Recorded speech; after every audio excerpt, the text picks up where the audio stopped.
YouTubers, welcome to my channel. Try it yourself. Quick winter video right now. When the weather drops close to freezing, like 32 degrees or in that area or below that, very often or most likely on every vehicle you're gonna see this low tire pressure. So don't get scared.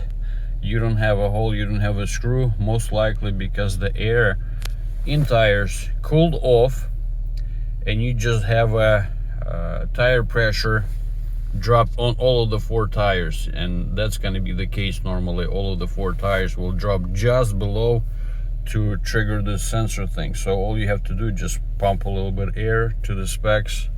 Normally it's like 32, 35. You're gonna if you don't know, just check over here on your door. Like in my case, my tires are should be set to 35 psi. So that's all I gotta do.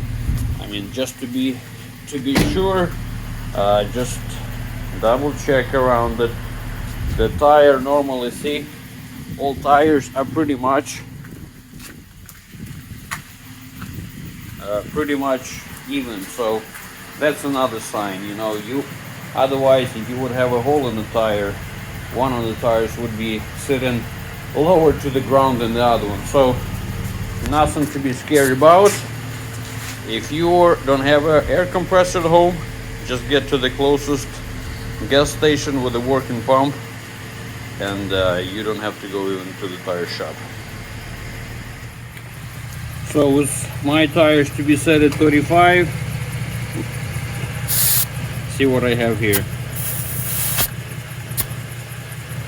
See, just below 30. The front.